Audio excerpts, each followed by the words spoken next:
Hi friends, ഇന്ന് ഞാൻ കാണിക്കാൻ പോകുന്നത് ക്ലോത്ത് വെച്ച് ബേബി നാപ്പി എങ്ങനെ ഉണ്ടാക്കാമെന്ന്. അതിനാവശ്യമായത് ഒരു ബേബി പിന്നാണ്. ഇതിങ്ങനെ ഓപ്പൺ ചെയ്യാനും ക്ലോസ് ചെയ്യാനും പറ്റും. ഇത് സേഫുമാണ്, സ്റ്റെയിൻലെസ് സ്റ്റീലാണിത്.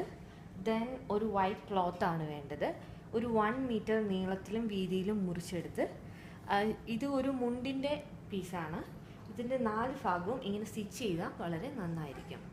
ഫസ്റ്റ് ക്ലോത്ത് ഇങ്ങനെ നിവർത്തിയിട്ടതിന് ശേഷം നമുക്കിത് 3 ഈക്വൽ പാർട്സ് ആയിട്ട് ഫോൾഡ് ചെയ്യാം.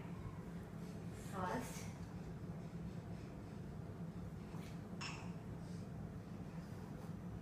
ഇപ്പം 2ആയി, ദെൻ തേർഡ്. ഇങ്ങനെ കിട്ടിയതിന് ശേഷം ഇത് വീണ്ടും 2ആയിട്ട് മടക്കണം.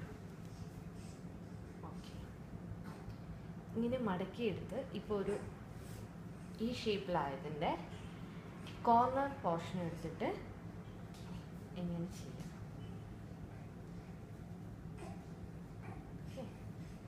അതിനുശേഷം ഇത് മറിച്ചിടുക.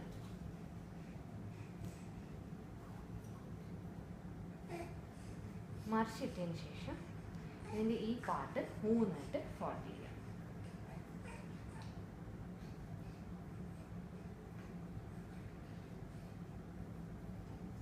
അതിനുശേഷം കുട്ടിയുടെ കിടത്തിയതിന് ശേഷം നമുക്ക് ഇങ്ങനെ എടുത്ത് പിൻ ഓപ്പൺ ചെയ്ത് വേണമെങ്കിൽ ഇതിനുള്ളിലത്തെ ഒരു ലെയർ വിട്ടിട്ടാണെങ്കിലും പിൻ ചെയ്യാം. അതല്ലെങ്കിൽ ഇങ്ങനെയാണെങ്കിലും പിൻ ചെയ്യാം.